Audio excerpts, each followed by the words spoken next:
Harnessing Mental Influence, William Walker Atkinson's Insights, full audiobook.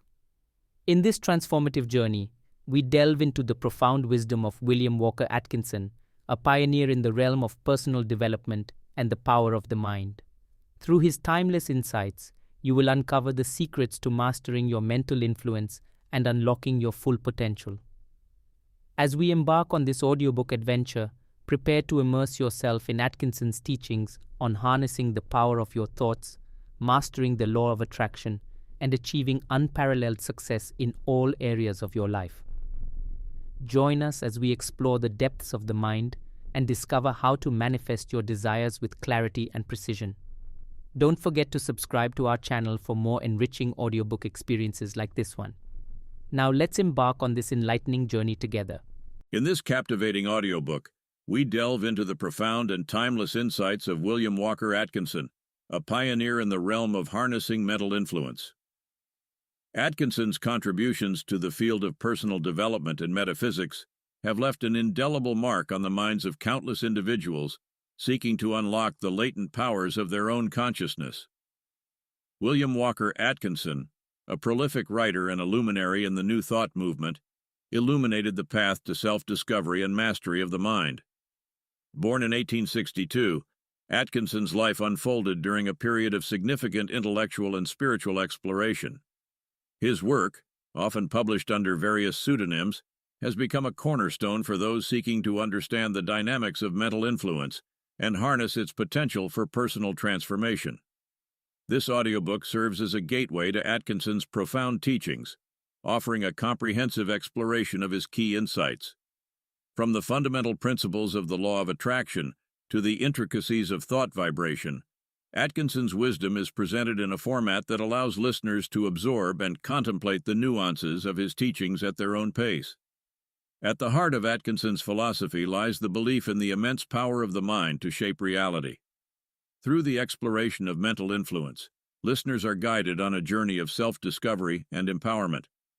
Atkinson's words, eloquently narrated in this audiobook, resonate with a timeless relevance, providing invaluable tools for navigating the challenges of the modern world.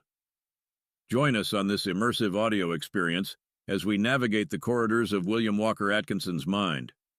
Let his profound insights be your guide to unlocking the limitless potential within, as we explore the fascinating realm of harnessing mental influence for personal and spiritual growth.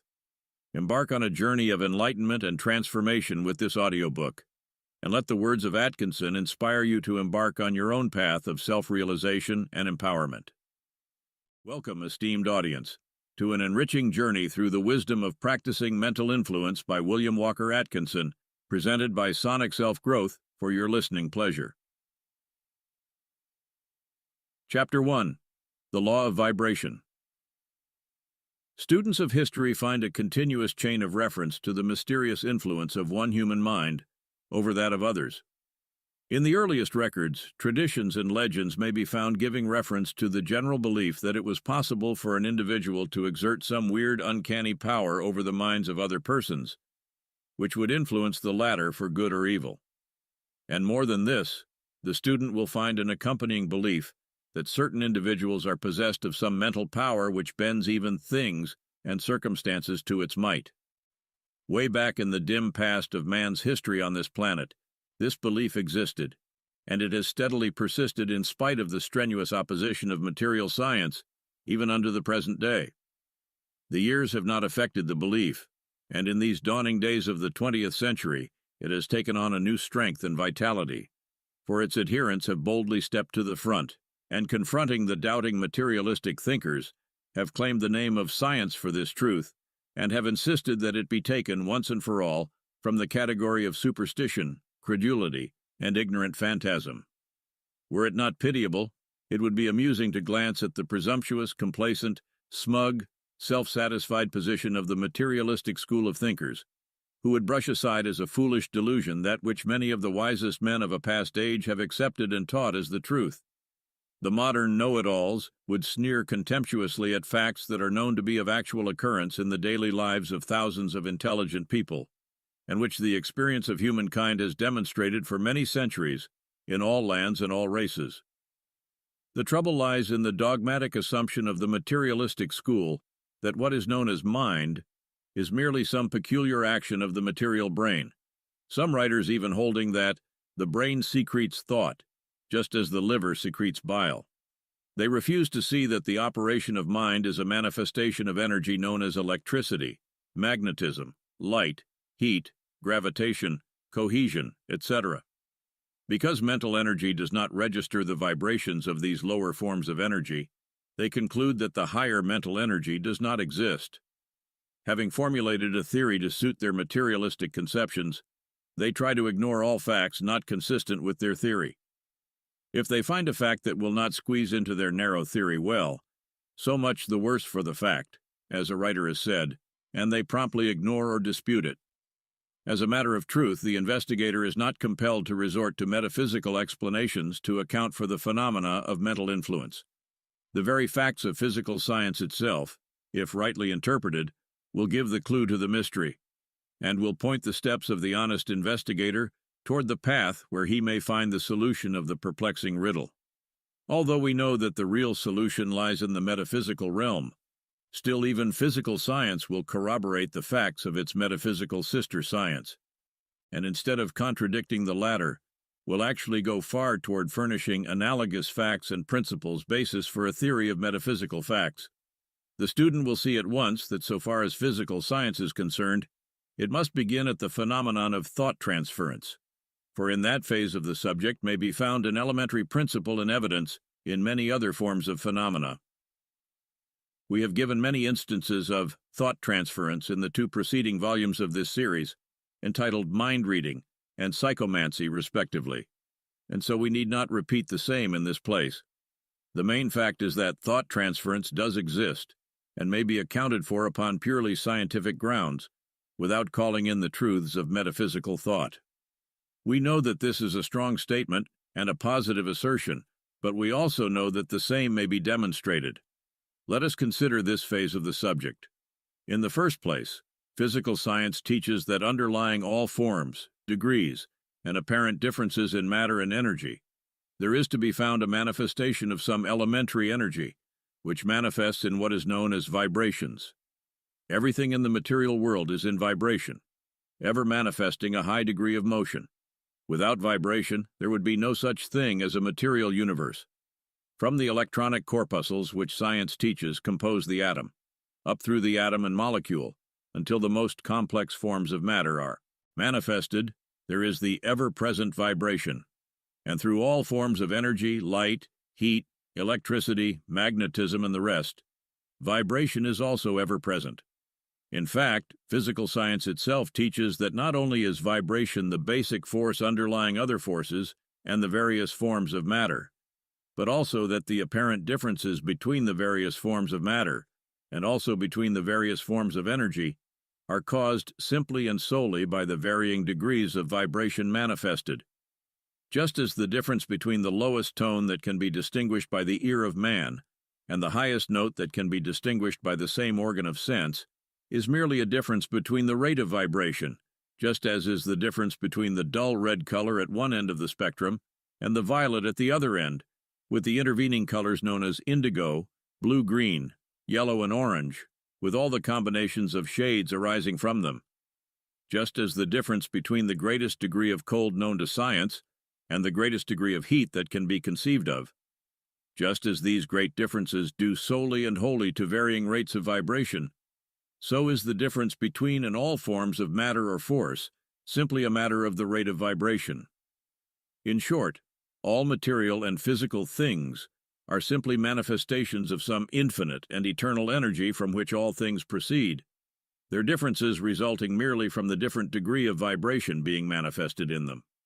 Remember that this is not vague philosophy or airy metaphysics or spiritualistic vagaries, to quote from the materialistic writers, but facts claimed and admitted by the greatest physical scientists of the age as a reference to their lectures and textbooks will prove to anyone.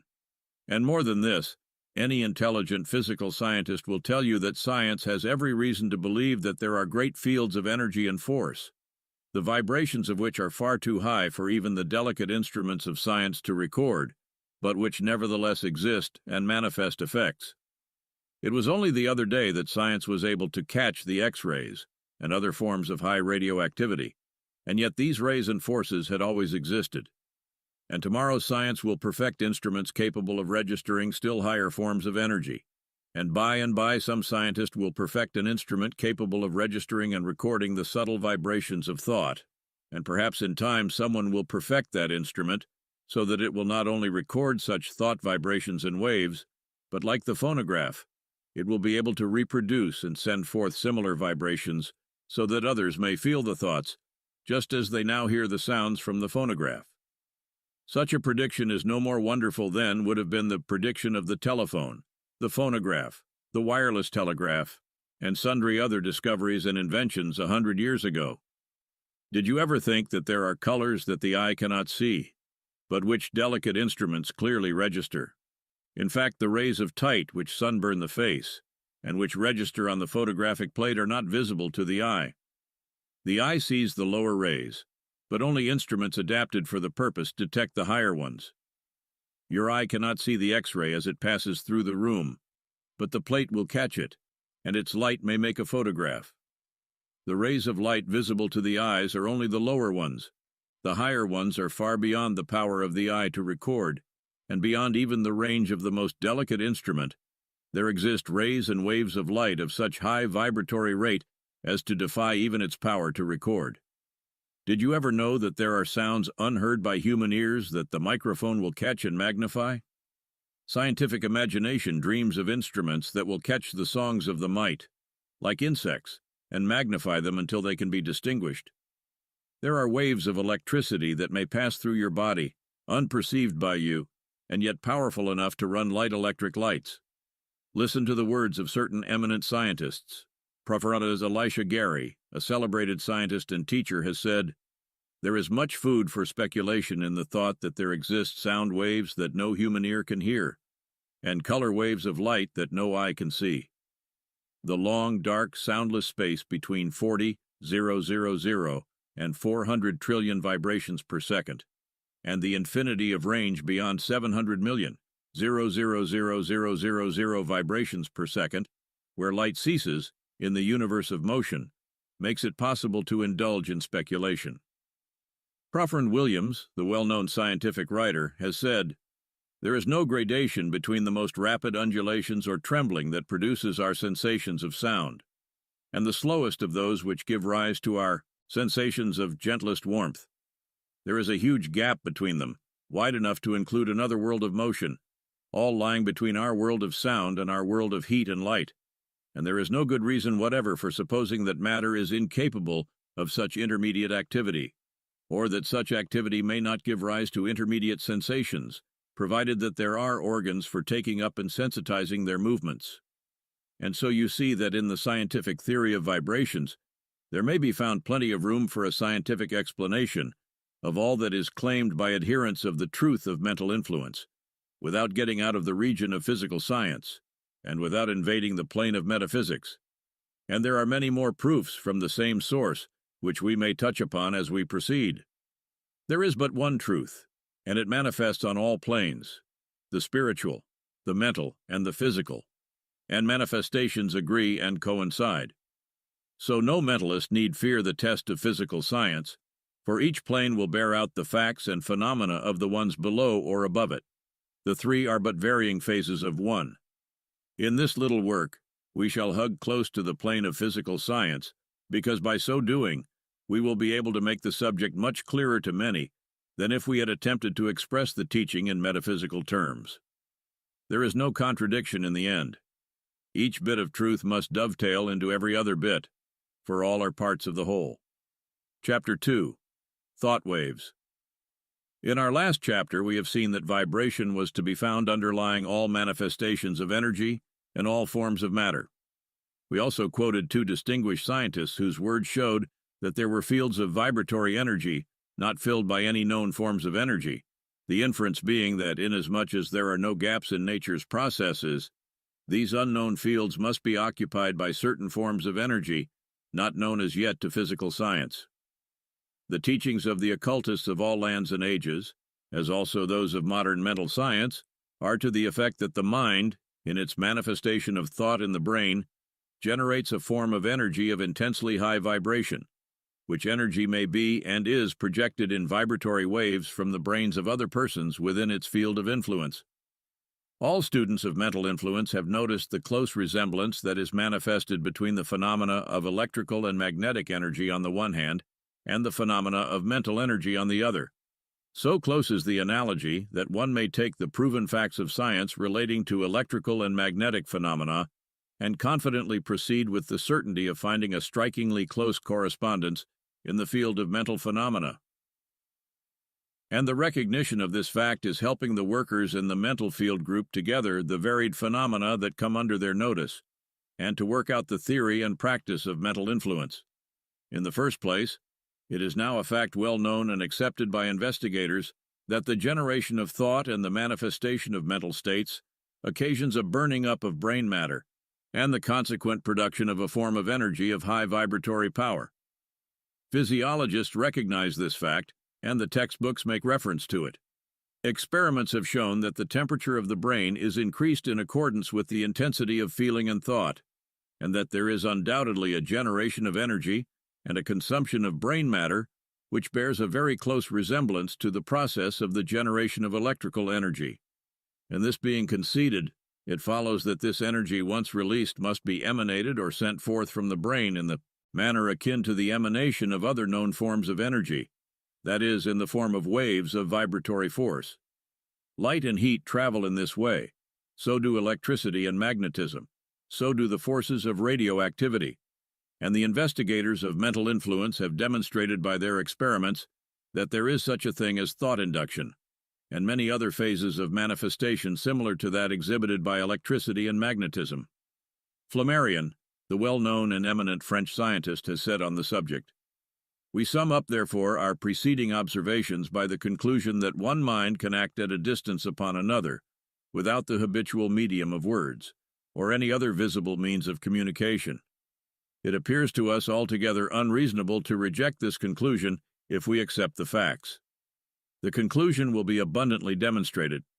There is nothing unscientific, nothing romantic in admitting that an idea can influence a brain from a distance. The action of one human being upon another from a distance is a scientific fact.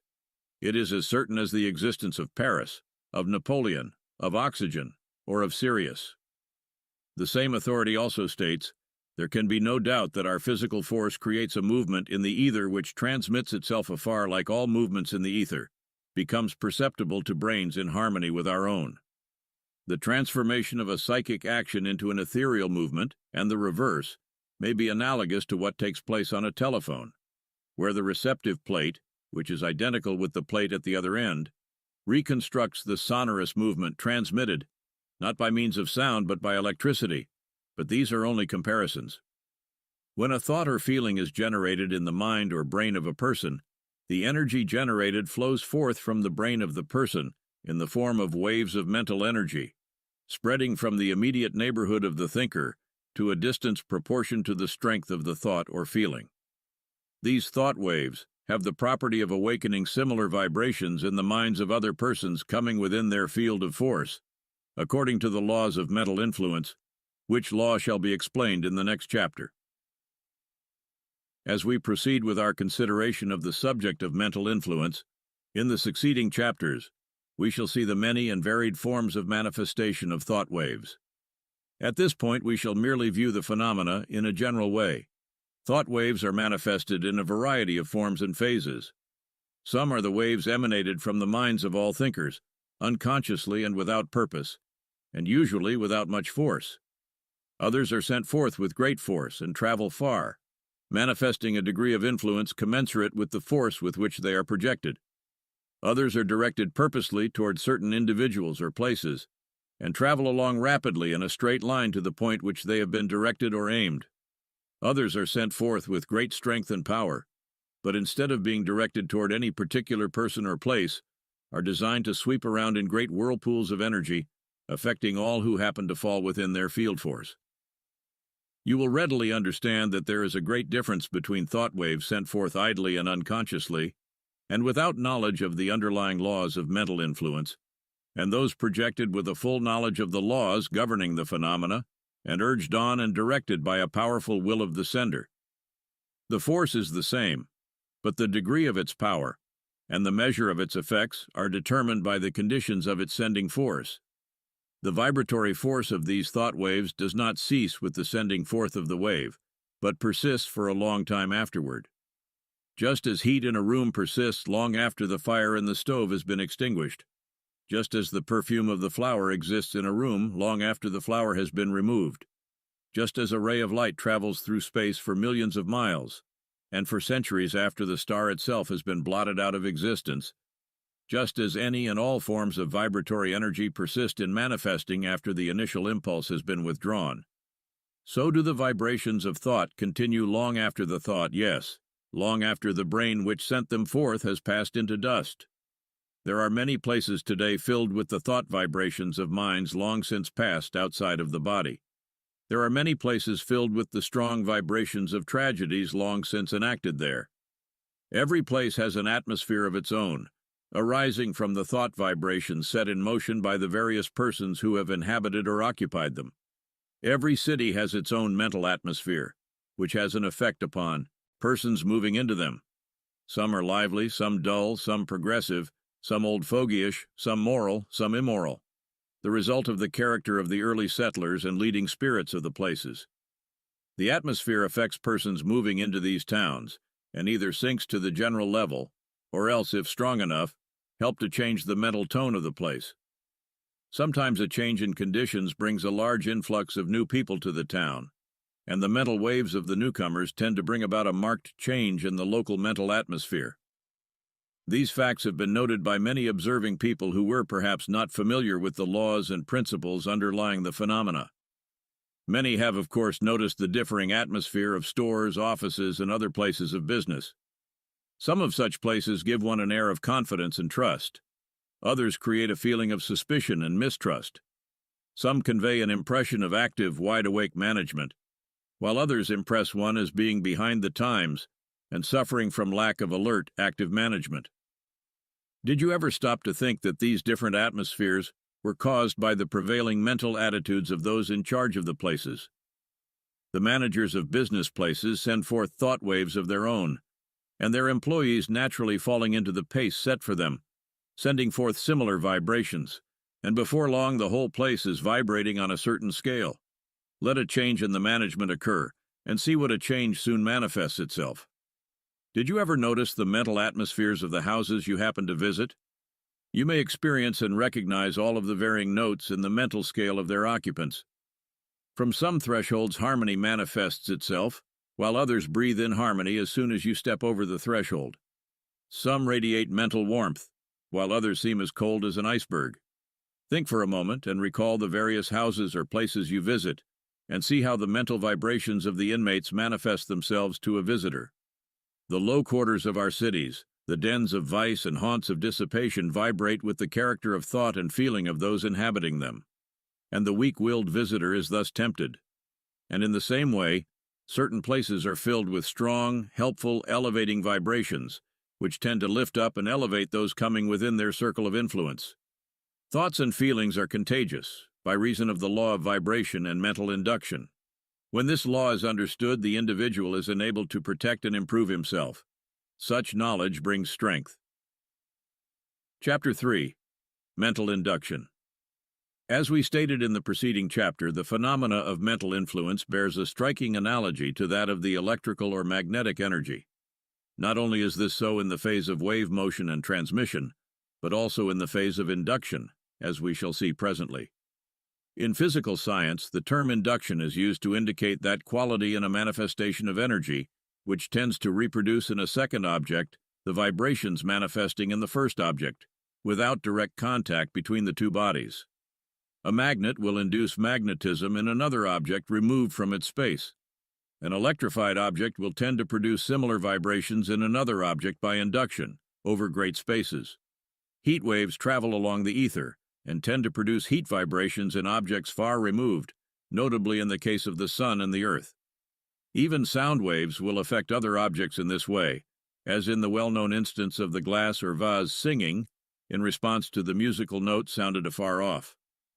In fact, we see and hear by processes similar to those described, and in this same manner that thought waves carry the vibrations of the mind, sending them forth to great distances, or lesser ones, tending to set up similar vibrations in the middle of other persons within their field force.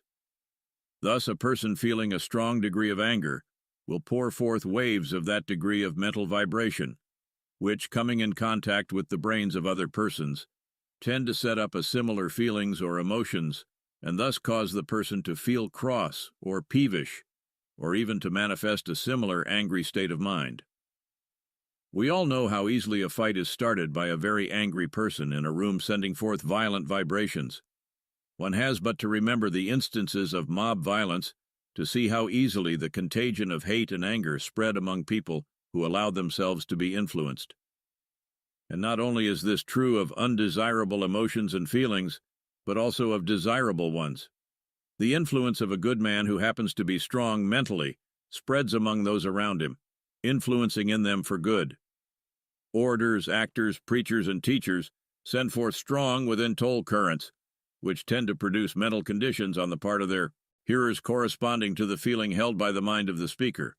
When you remember how this speaker swayed your feelings, or how that actor made you weep with pity, shiver with fear, or laugh with joy, you will see how mental induction acts.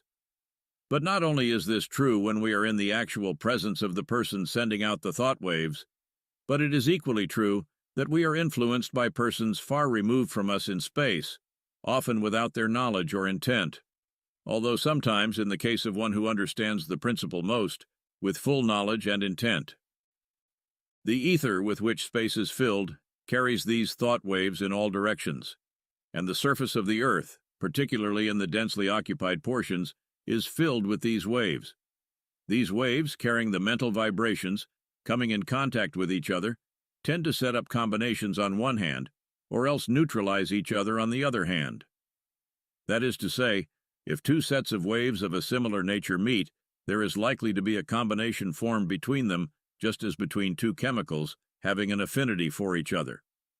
In this way, the mental atmosphere of places, towns, houses, etc., is formed. On the other hand, if currents of opposing vibrations came in contact with each other, there will be manifested a conflict between the two, in which each will lose in proportion to its weakness, and the result will be either a neutralization of both, or else a combination having vibrations of an average rate.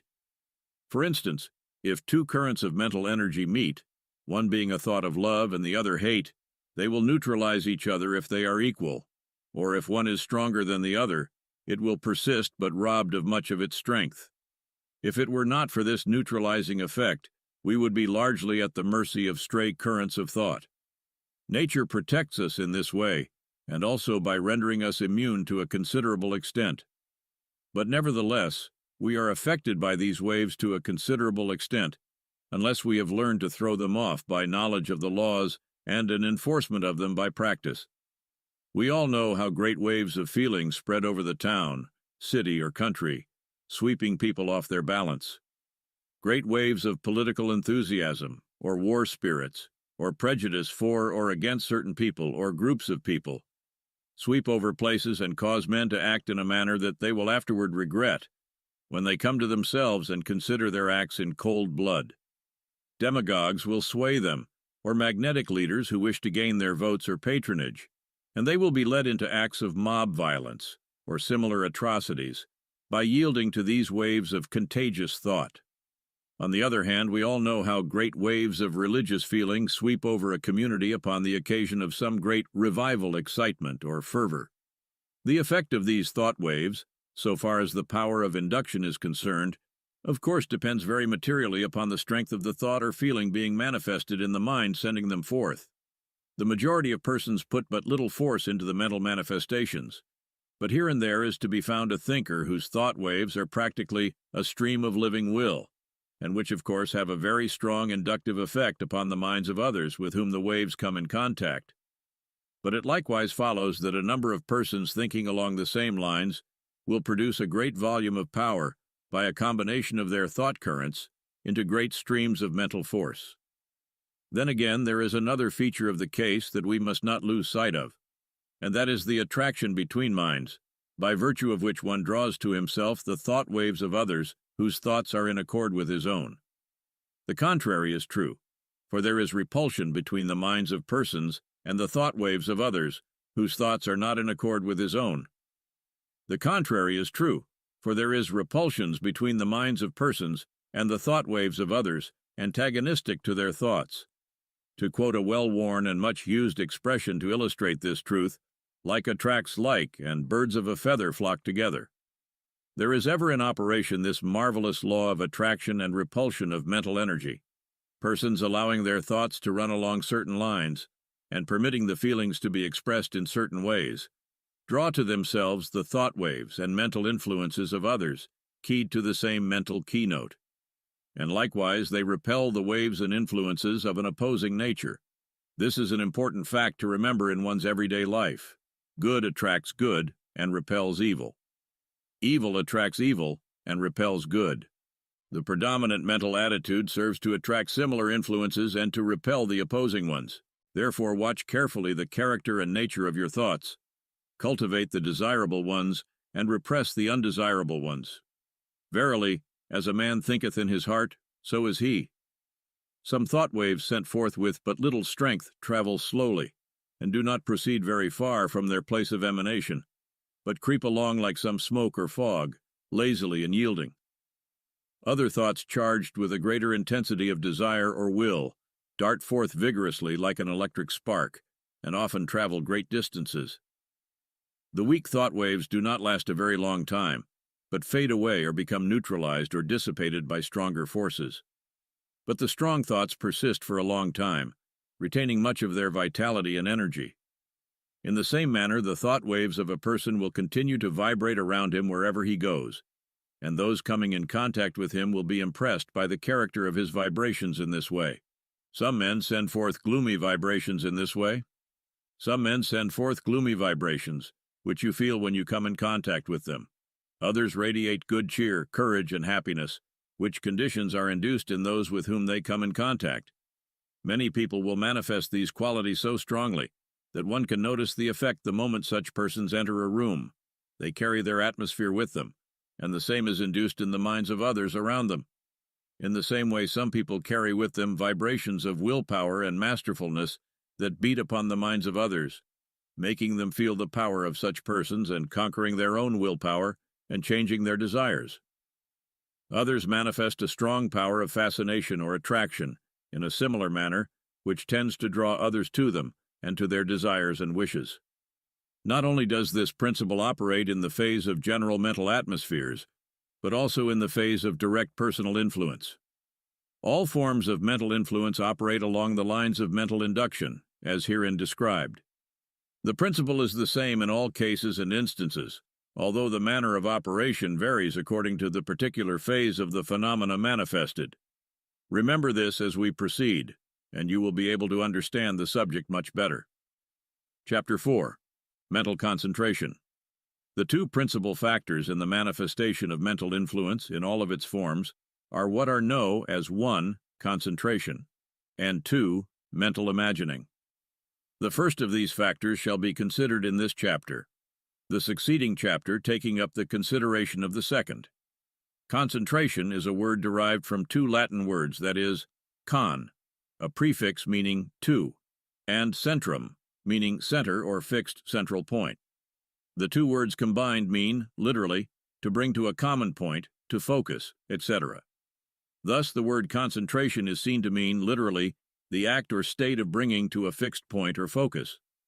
Borrowing an analogous illustration from physical science, we readily see that the highest forms of energy, force or power, are manifested by bringing the force to a focus, center, or common point, thereby directing to that point the entire energy employed, instead of allowing it to become dissipated over a larger area. The electricity generated by a battery or dynamo, if allowed to diffuse itself over a large surface, manifests but a small degree of the power that may be obtained from it by compelling it to discharge itself from a small point of focus. The same is true regarding the power of steam, which manifests great power by being forced to discharge itself through a small point or opening instead of being permitted to spread itself widely in the air. The same law applies to gunpowder, which manifests force by its gases being compelled to escape through the small gun barrel instead of spreading in all directions, which it would do if unconfined. Another familiar example is that of the sunglass, or burning glass, which brings the rays of the sun to a common point or focus, greatly intensifying the heat and light by reason thereof.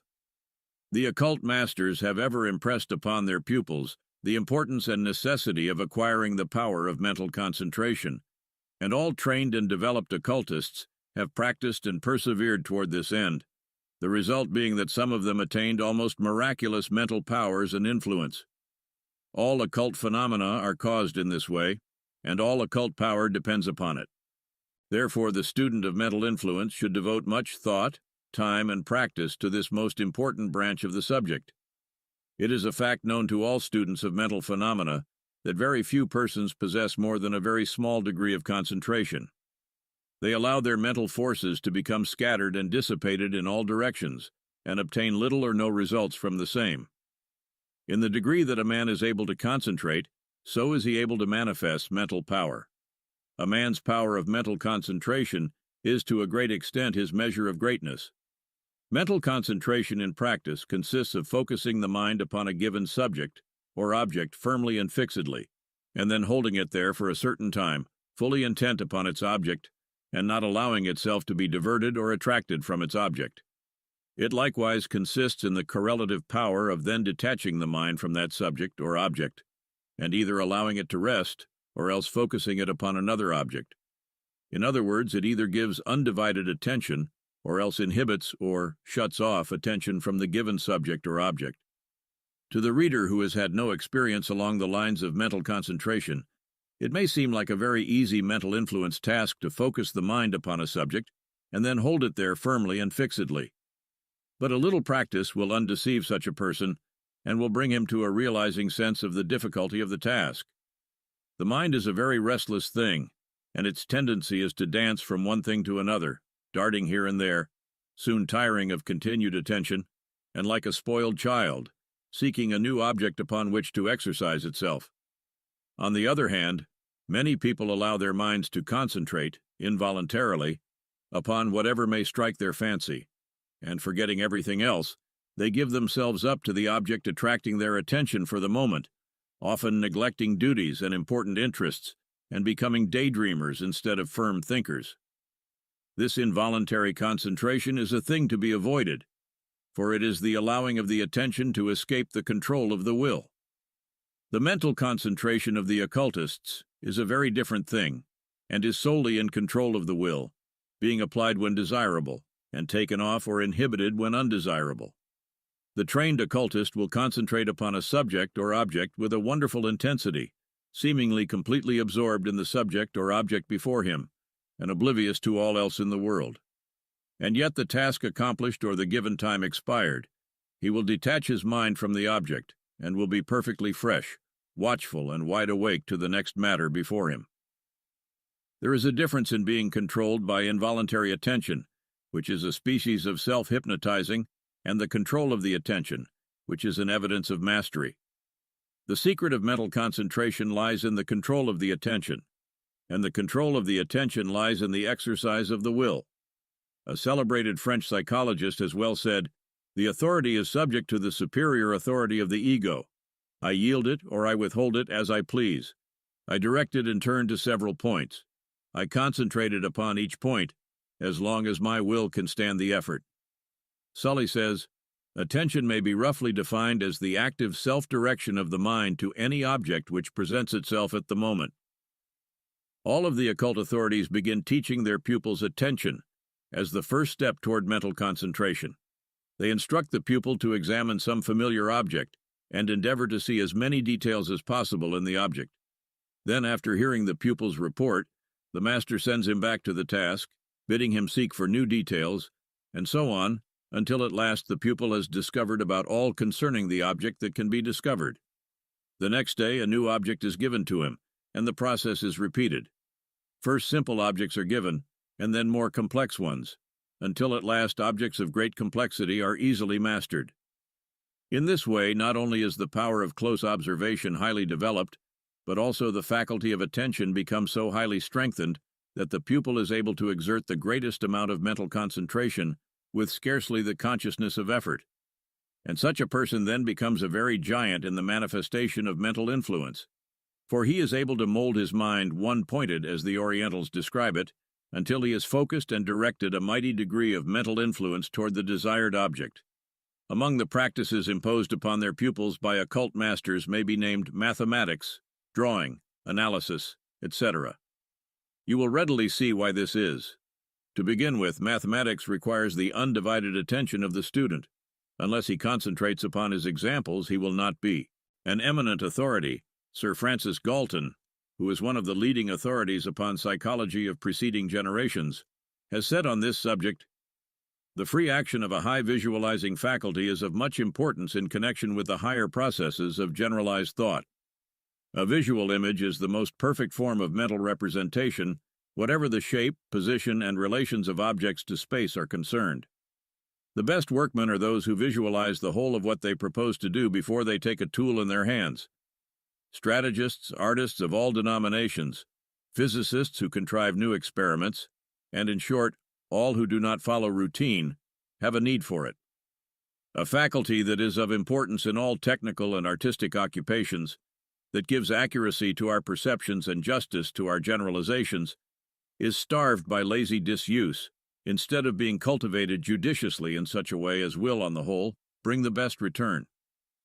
I believe that a serious study of the best way of developing and utilizing this faculty, without prejudice to the practice of abstract thought in symbols, is one of the many pressing desires in the yet unformed science of education. And what Galton has said of the value of the use of this faculty of the mind in the affairs of the material plane, so it is likewise true of the manifestations on the mental plane. You know that the clearer a mental picture you possess of anything that you want, the better you know just what you want, and the better you know the latter, the better able you are to take steps to get it. Many people go through life wanting something, but not really knowing just what they do want. Is it any wonder that they do not realize or materialize their desires any better? And the same thing holds well on the plane of manifestation of mental influence.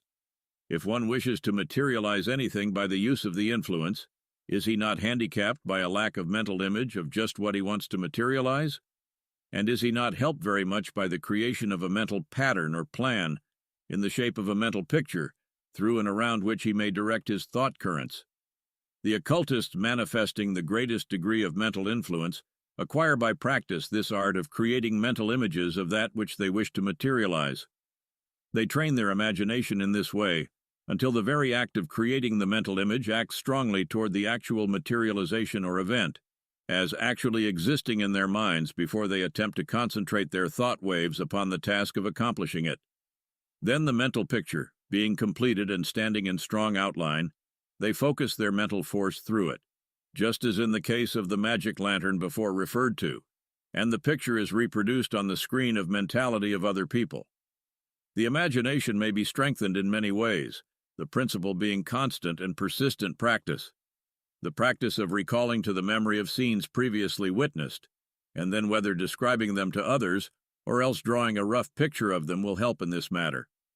Describe to others scenes that you have witnessed, occurrences, details of appearances, etc., etc., until you are able to reproduce mentally the aspects and appearances of the things. Then you may begin to draw mental pictures of things desired as if they were being drawn on the screen of your mind. See mentally the things as actually occurring. Create a little playhouse of your own, in your mind, and there enact the plays that you wish to witness in actual life. When you have acquired this, you will be able to project your mental pictures on the screen of objectivity in actual life with far greater effect. In thinking of this subject, you would do well to remember the illustration of the magic lantern, for the figure is a good one, and will enable you to carry the idea better in your mind. You see, in giving you this suggestion, we are really telling you to form a mental picture of the mental magic lantern. Using the illustration given, you see how much easier it is for you to think of it in this way, and how much easier it is for you to manifest it in practice. Build your mental images by degrees, commencing with the general outlines, and then filling in the details. Always commence by trying simple and easy things, and then working up to the more complex and difficult feats. And now, I offer a word of warning at this point to all. Do not allow your imagination to run away with you. Do not become a dreamer of dreams and a doer of nothing. You must master your imagination and make it your servant, and not your master. You must make it do your bidding, instead of allowing it to dictate to you. You will see in the succeeding chapters the important part that mental imaging plays in the different phases of mental influence. Even when we able to work out their solution, and, according to the principle in nature that practice makes perfect, and that exercise develops power, the practice of the mind along lines requiring voluntary attention and mental concentration will inevitably result in the acquirement of the mental control and power, which renders possible the strongest manifestation of mental influence. The person who uses mental influence must certainly possess the power of focusing the force to a common point in order to manifest the greatest amount of power and influence. And that faculty of focusing results from the training of the mind along the lines of concentration. And concentration arises from the mastery of voluntary attention. So there you have the whole matter in a nutshell.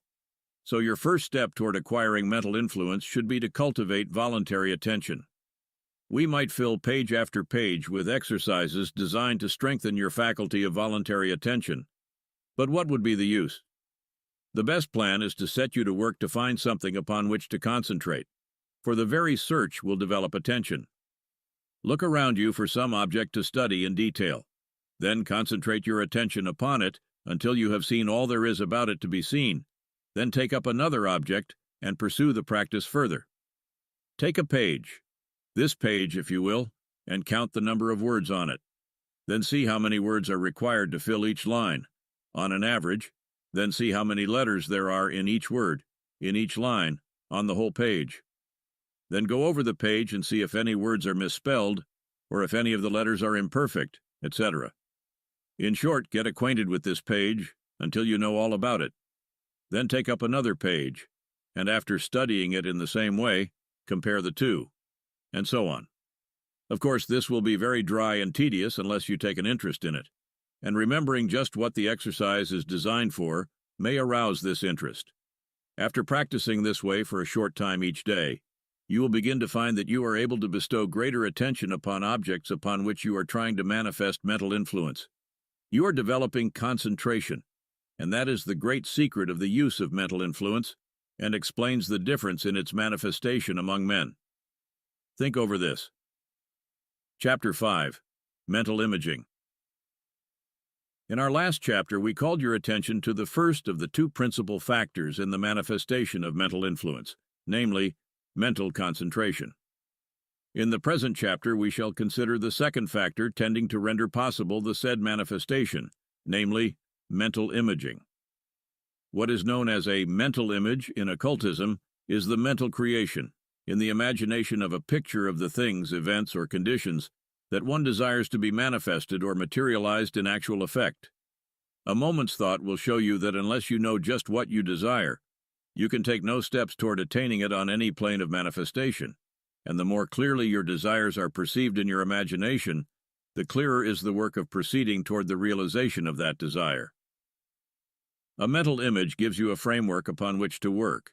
It is like the drawing of the architect or the map of the explorer. Think over this for a few moments until you get the idea firmly fixed in your mind. And now the same rule holds well on the plane in which the manifestation of mental influence takes place. The occultist first builds up in his imagination a mental image or picture of the conditions he wishes to bring about, and then by concentrating his influence strongly, instead of in a haphazard way, as is the case with the majority of people who do not understand the laws and principles underlying the manifestations of the forces of mind.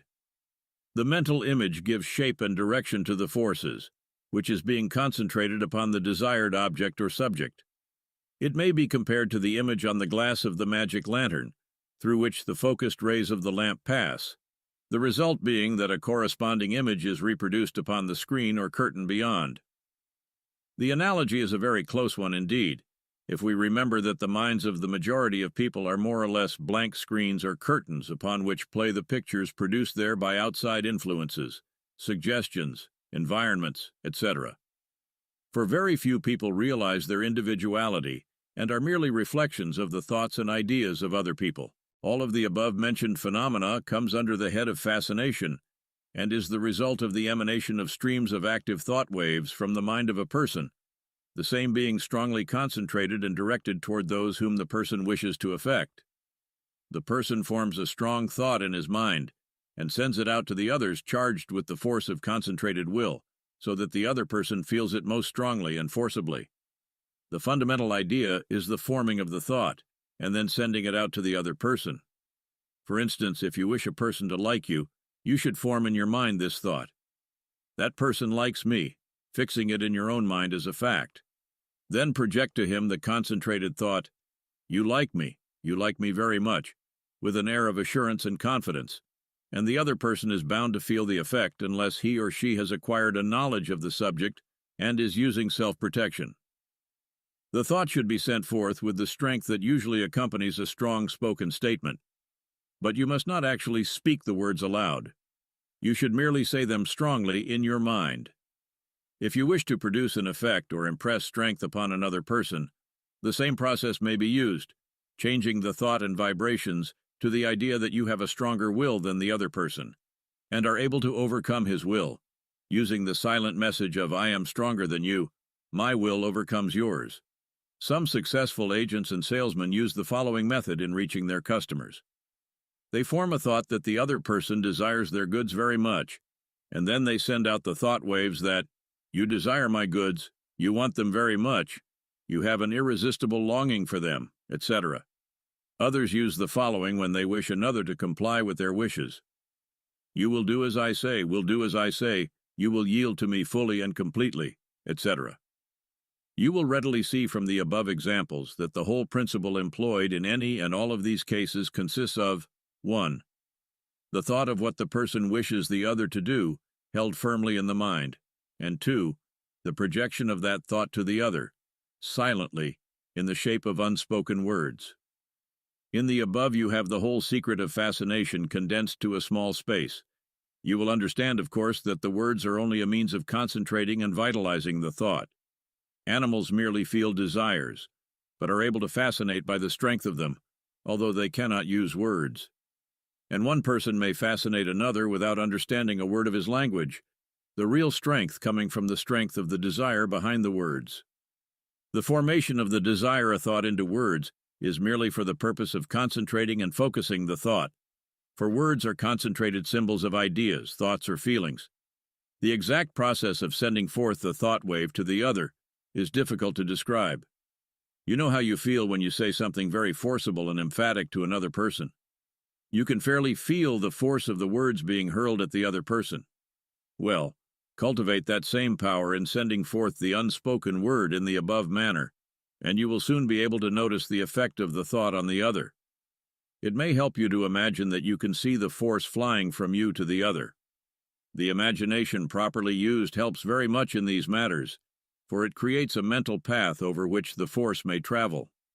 You must not act awkwardly when sending out the thought waves, but converse in an ordinary manner, sending your thought waves between your speeches, when the other person is talking to you, or at any pause in the conversation.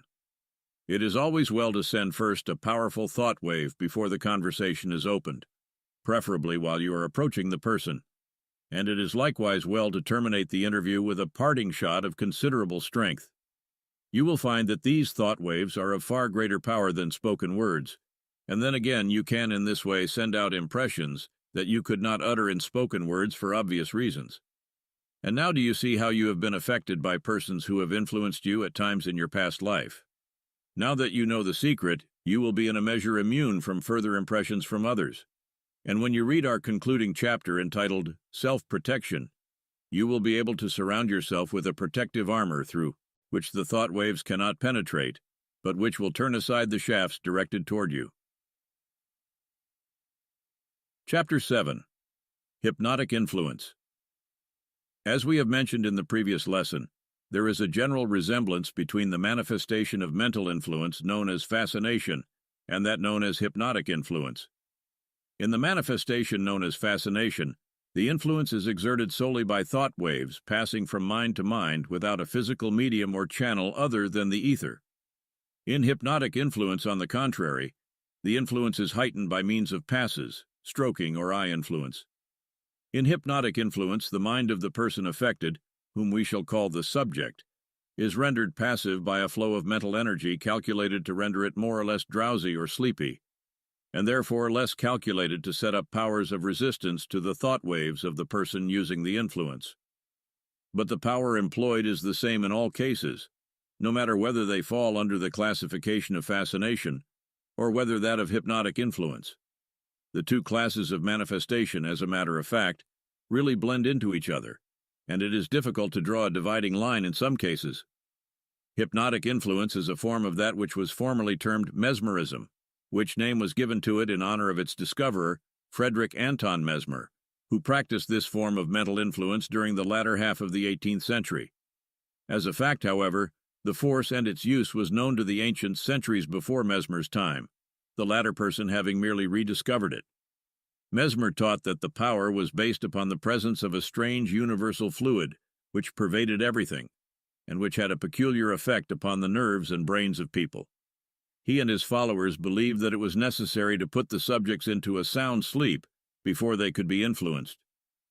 But both of these ideas have given way to the new theories on the subject now held by investigators and students of the subject.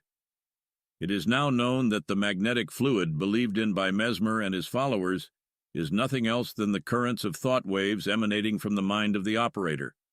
And it is also known that the deep sleep condition is not necessary to render the will of the subject subservient to that of the operator. It is also now known that the nerves of the arms and fingers afford a highly sensitive conductor for the mental currents, which may be propelled over them to the mind of the subject or to his nerves and muscles. This fact is explained by the well-known scientific fact that the material of which the nerves are composed is almost identical with that of the brain. In fact, the nervous system may be spoken of as a continuation of the brain itself. It is now also known that the eye has a peculiar property of transmitting the mental currents along the rays of light entering it, and from thence to the eyes of the other person. The above fact explains the phenomena of hypnotic influence, as it is now known to science. The question of suggestion also has a bearing on the subject, as we shall see presently. Modern operators do not produce the deep sleep condition, usually except in cases when it is desired to produce some form of psychic phenomena, apart from the subject of mental influence, that is, in which they are merely inducing the deep hypnotic condition in order to get the subject into a psychic condition in which the phenomena mentioned may be manifested or exhibited. We shall not enter into this phase of the subject in this book, for it is outside of the immediate subject. The modem hypnotic investigator merely induces a passive state in the mind, nerves, or muscles of the subject sufficient to reduce the powers of resistance, and then he gives his orders or verbal suggestions, accompanied by a projection of his thought waves into the mind of the subject. In order to illustrate the subject, we will give you a few experiments, which may be easily performed by anyone manifesting the power of concentration and thought projection. There is, of course, a great difference in the degrees of impressionability of different persons to hypnotic influence, that is to say, difference in degrees of resistance. Some persons will interpose a strong resistance, while others will set up a very feeble resistance, which is easily beaten down by the will of the operator. In the following experiments, you had better begin by getting some person who is perfectly willing for the experiment, and who will not interpose a resistance but who is willing to become passive. Some person friendly to you and interested in the experiments, we mean. Begin by having the person stand before you. Then make sweeping passes in front of the person from head to foot. Then make a few passes in front of the face of the subject, then along his arms. Then take hold of his hands and hold them a little while, looking him straight in the eyes. Make all passes downward. Avoid levity or laughter and maintain a serious, earnest expression and frame of mind. Then, standing in front of the subject, tell him to take his will off of his legs and stand perfectly passive and relaxed. Then, looking him straight in the eyes, say to him, Now I am going to draw you forward toward me by my mental power. You will feel yourself falling forward toward me. Don't resist, but let yourself come toward me. I will catch you, don't be afraid. Now come, come, come. Now you're coming, that's right, etc. You will find that he will begin to sway toward you, and in a moment or two will fall forward in your arms. It is unnecessary to say that you should concentrate your mind steadily upon the idea of his falling forward, using your will firmly to that effect. It will help matters if you hold your hands on each side of his head, but just in front of him, not touching him, however, and then draw away your hands toward yourself, saying at the same time, "Come now, come, you're coming," etc. Standing behind the subject and drawing him backward may reverse this experiment. Be sure and catch him in your arms when he fails to protect him from a fall to the floor. In the same manner, you may fasten his hands together, telling him that he cannot draw them apart, or you may start him revolving his hands and then giving him orders that he cannot stop them, or you may draw him all around the room after you, following your finger that you have pointed at his nose, or you may make him experience a feeling of heat and pain by touching your finger to his hand and telling him that it is hot. All of the familiar simple experiments may be performed successfully upon a large percentage of persons in this way, by following the above general directions. We shall not go into detail of the higher experiments of hypnotism, as that forms a special subject by itself. We give the above experiments merely for the purpose of showing you that the phenomena of hypnotic influence does not require any magnetic fluid theory, and is all explainable upon the hypothesis of mental influence by means of thought waves and mental induction. In the above experiments, be sure you take off the influence afterward, by making upward passes, and willing that the influence pass off. Do not neglect this. In your experiments, if you care to undertake them, you will soon discover the power of your eye upon the other persons. You will be able to almost feel the force passing from your gaze to theirs, and this is true in the case of the passes and stroking of the hands. You will feel the vibratory waves flowing from your hands into their nervous system. It is wonderful what power is aroused in a person after conducting a few experiments along these lines. Those who care to follow the subject further are referred to a forthcoming book of this series, to be issued shortly, and which will be called The New Hypnotism, in which full instructions will be given in the higher phenomena, in complete detail. And now a word of warning. Beware of people who are always putting their hands on you, or patting or stroking you, or wishing to hold your hands a long time. Many persons do this from force of habit, and innocently, but others do so with the intention of producing a mild form of hypnotic influence upon you. If you meet such persons, and find them attempting anything of this sort, you can counteract their influence by sending them a strong thought current, as stated in our last chapter. Sending them the thought, "You can't affect me. I'm too strong for you. You can't play your tricks on me." It is a good plan to practice this counteracting force when you're shaking hands with a magnetic person who seems to affect people. You will soon be able to distinguish these people by a certain force about them and a peculiar expression in their eyes, at the same time using your protective will upon them. Caution young girls against allowing young men to be too free in using their hands in caressing them, and a word of advice to young men in your family would not be out of place in this respect. There are many cases of sex attraction, leading to very deplorable results, arising from a conscious or unconscious use of this simple form of hypnotic influence. The danger lies in the fact that it renders one passive to other influences, and more readily led into temptation, and to yield to the desires or will of the other person. A word to the wise should be sufficient. The use of this power for immoral purposes is a terrible crime, and brings down upon the user deplorable results, which all occultists know and teach. Everyone should learn to resist such influences when exerted upon them. Forewarned is forearmed. Chapter 8. Influencing at a Distance. In the two preceding chapters, we invited your consideration of the manifestation of mental influence when the user or projector of the force was in actual contact with, or in presence of, the person or persons he was aiming to influence. In this chapter, and the one immediately following it, we shall pass on to a consideration of the manifestation of the influence when the persons affected are removed in space from the person using the influence. the general public is familiar in a general way with the phenomena of hypnotism, and to a lesser degree with the phenomena of fascination in its more common forms of personal magnetism, etc. But as regards the use of the influence at a distance, people are more or less skeptical owing to a lack of knowledge of the subject. And still every day is bringing to the mind of the public new facts and instances of such an influence. And the teaching of various cults along these lines is now awakening a new interest in the subject, and a desire to learn something regarding the laws and principles underlying the same. As strange as it may appear at first glance, the principles underlying mental influence at a distance are precisely the same as those underlying the use of influence when the persons are in the presence of each other. A little thought must show the truth of this. In the case of present influence, the mental currents flow across an intervening space between the two minds. There is a space outside of the two minds to be traversed by the currents. And a moment's thought will show you that the difference between present influence and distant influence is merely a matter of degree, a question of a little more or less space to be traversed by the currents.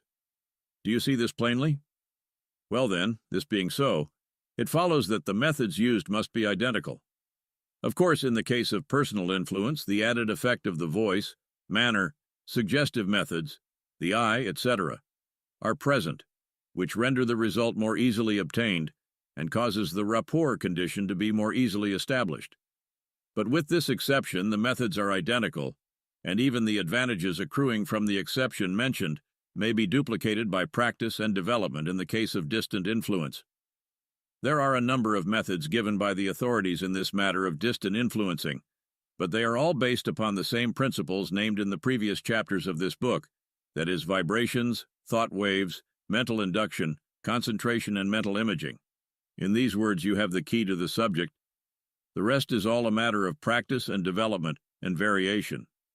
One of the most elementary, and yet one of the most effective methods known to occultists, is that of creating a mental image of the person treated, for that is the common term among modern writers on the subject, in the sense of imagining him to be seated in a chair in front of the person treating him at a distance. The treater proceeds to give both verbal commands, and at the same time directs thought waves toward the imaginary person seated before him.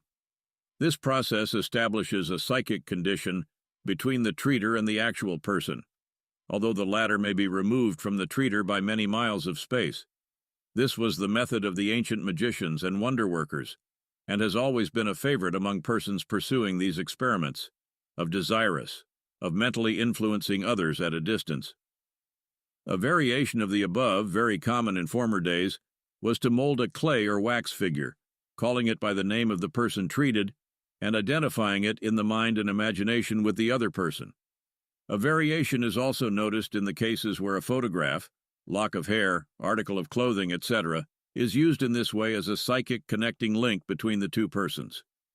The practitioners of black magic, witchcraft, and of her nefarious perversions of mental influence seem to prefer these methods, although on the contrary, they are used with the very best results today by many in giving beneficial treatments to absent patients, friends, and others whose welfare is desired. The only effect the mental image of the person, or the picture, etc., has is the fact that by these means, a psychic connection link is set up along which the thought waves travel more readily. In the above forms of treatment, the treater treats the mental image, picture, etc., precisely as he would if the person were actually present.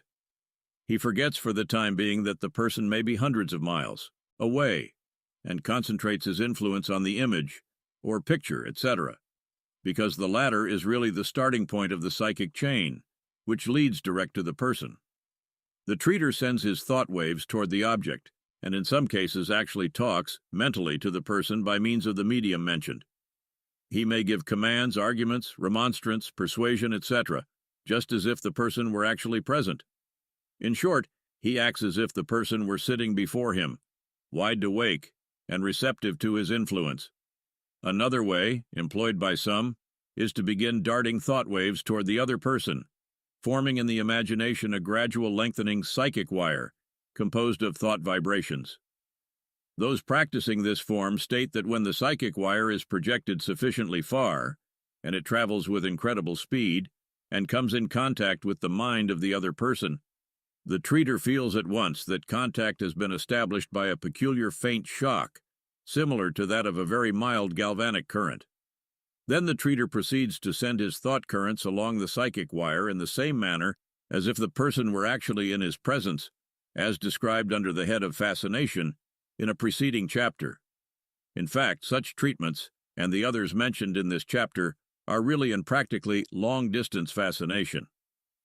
Another form of distant treatment consists in forming an astral tube, mentioned in other books in this series. The astral tube is set up in a similar manner to the psychic wire and projected toward the person desired to influence.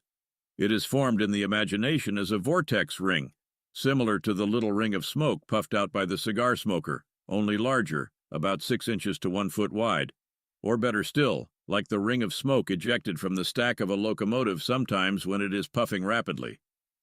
This vortex ring is then seen, in the imagination, by the use of the will, to lengthen out in the shape of a tube, which rapidly extends and travels toward the person treated, in a manner identical with that of the psychic wire.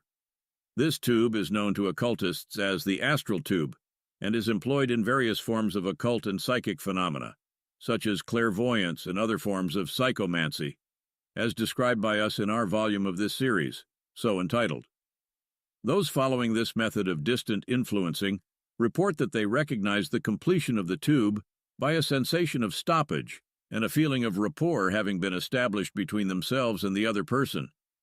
In some cases, they report that they are able to faintly see the figure of the other person in miniature at the other end of the tube, but this is undoubtedly due to the possession of psychomantic powers, suddenly awakened into effect. The tube, once established, the treatment is proceeded with as if they were in the actual presence of the person treated. In many respects, the psychic wire and the astral tube methods are similar, and a statement concerning one is generally true of the other.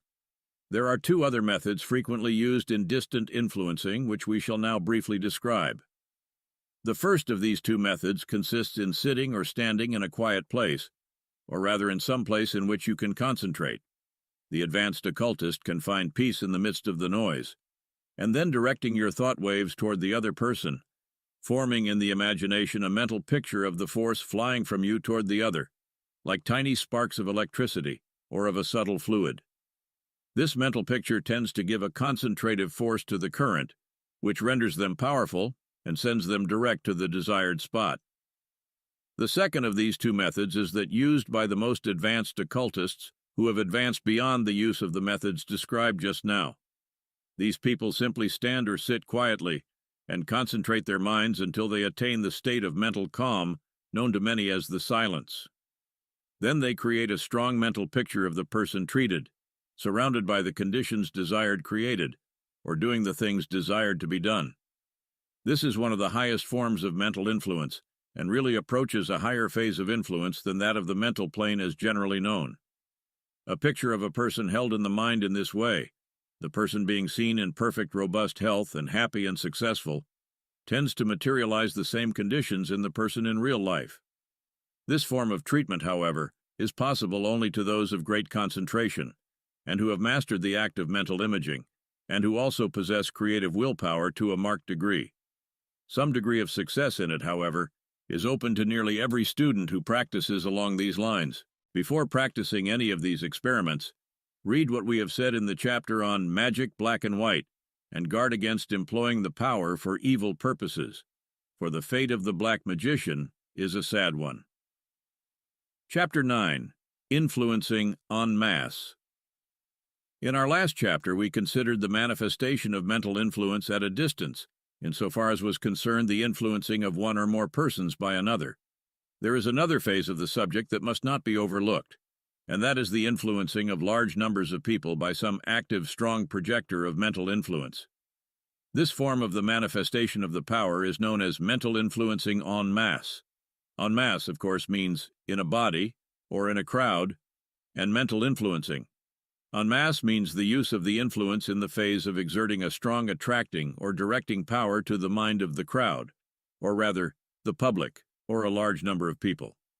This form of the use of the power is that consciously or unconsciously exerted by the great leaders of men in the fields of statesmanship, politics, business, finance, or military life.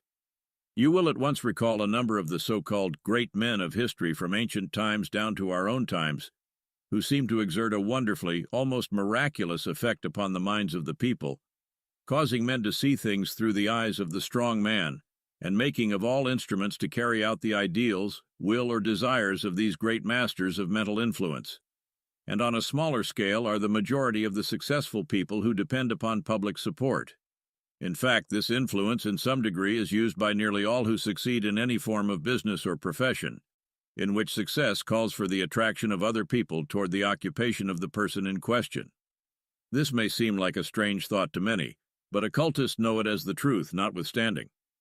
The most common form of influencing en masse is the lesser degree manifestation, along unconscious lines, manifested by a majority of people by reason of their desire for the success of certain things.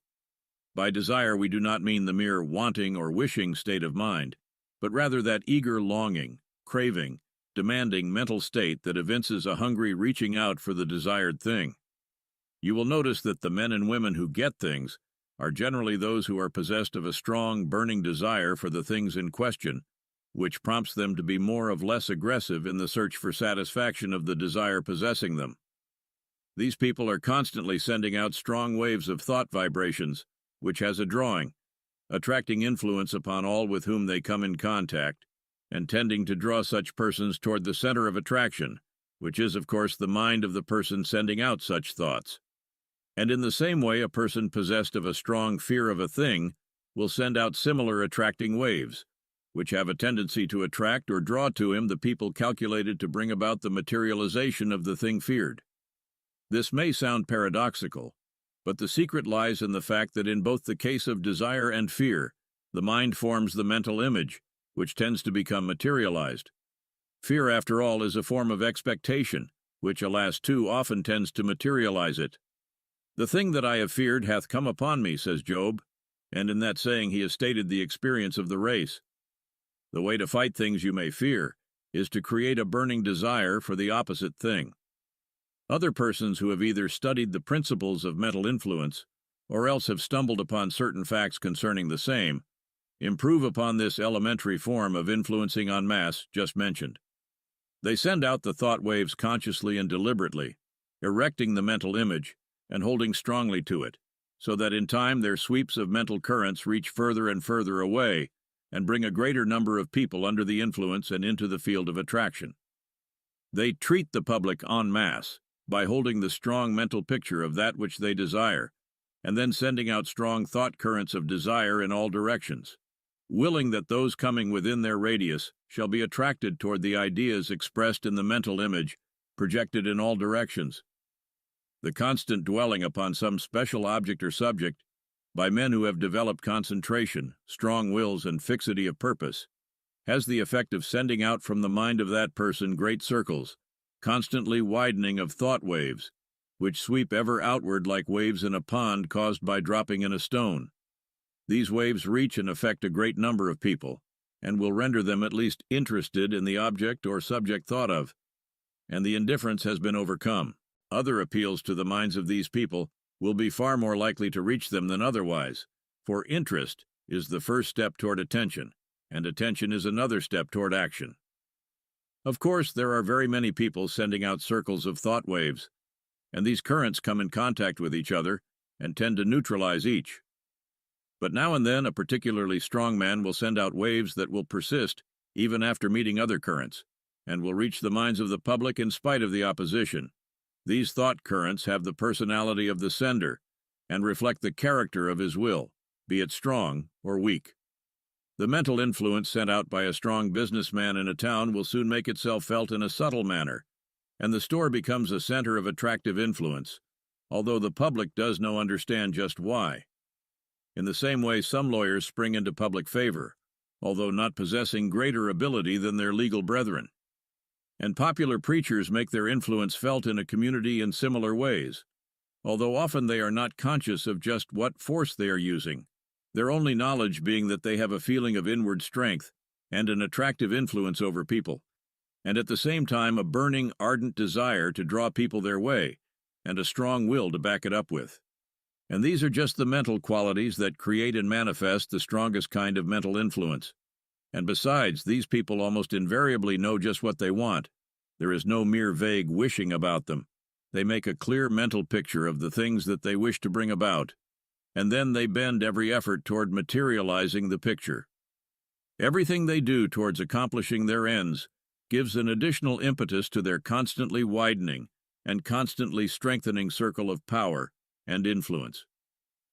Some masters of this art of influencing the public create a mental picture of themselves, sending out great volumes of thought waves for a time, and then afterward mentally imparting a rotary motion to the waves, until at last they form a mental whirlpool, rushing round and always sucking in toward the center. An effort of this kind acts on the mental plane just as a physical whirlpool acts on the physical plane. That is, it draws into its power all that comes in contact with its force. This is one of the most powerful forms of influencing en masse, and is used with great effect by many of the strong men of this age, who have acquainted themselves fully with the secrets of the ancient occultists. Ancient occultism and modern finance seem far apart, but they are really working together to further the interests of some of these powerful minds of the day, and the public is paying the bill. You will readily see from what has been said that an individual who has cultivated the faculty of concentration and has acquired the art of creating sharp, clear, strong mental images, and who, when engaged in an undertaking, will so charge his mind with the idea of success, will be bound to become an attracting center. And if such an individual will keep his mental picture ever in his mind, even though it may be in the background of his mind, when he is attending to the details and planning of his affairs, if he will give his mental picture a prominent place in his mental gallery, taking a frequent glance at it and using his will upon it to create new scenes of actual success, he will create for himself a center of radiating thought that will surely be felt by those coming within its field of influence. Such a man frequently sees people coming to him and his enterprises and falling in line with his plans. He mentally sees money flowing into him and all of his plans working out right. In short, he mentally imagines each step of his plans a little ahead of the time for their execution, and he concentrates forcibly and earnestly upon them. It is astonishing to witness how events, people, circumstances, and things seem to move in place in actual life, as if urged by some mighty power to serve to materialize the condition so imaged in the mind of the man. But understood, there has got to be active mental effort behind the imaging. Daydreamers do not materialize thought, they merely dissipate energy. The man who converts thought in activity and material being throws energy into the task and puts forth his willpower through the picture on the slide. Without the rays of the will, there will be no picture projected, no matter how beautifully the imagination has pictured it. Thoughts pictured in mental images and then vitalized by the force of the desire and will tend to objectify themselves into material beings. That is the whole thing in a nutshell. Chapter 10. The Need of Knowledge. Although the true scientific principles underlying the subject of mental influence have been but recently recognized and taught to the general public, still the knowledge is far from being new. The occultists of the old civilizations undoubtedly understood the underlying principles and used them in practice, thus gaining an ascendancy over the masses. And more than this, the masses themselves had a more or less comprehensive knowledge of the working principles of the subject, for we find among all peoples in all times records of the use of this power. Under one name or another, under one form or another, mental influence has been operated and used from the earliest times. And today, even in the most remote portions of the globe, and among the most savage and barbarous races, we find instances of the employment of this force. The forms of the manifestation of mental influence are many and varied. In some cases, it manifests under the form of a fascinating, attracting power exerted by some people, which causes such persons to draw or attract other persons to them. Persons are allured or charmed by others possessing this power, and their affections are taken captive by this mysterious force. Some persons are spoken of as fascinating, possessing powers of charming, having winning ways, having great personal magnetism, etc. Others exert another form of the power in the driving of and compelling others to do their bidding, and people speak of them as having a compelling will, being able to work their will on those around them, possessing dominating powers, etc. We are also brought face to face with the wonderful effects of mental science under one form or another, under this name or that term, with the many forms of treatments, followed by the different schools and cults. Then we read in the pages of history about the mysterious powers recorded under the name of witchcraft, hexes, voodoos, and black magic, including the Hawaiian kahuna work.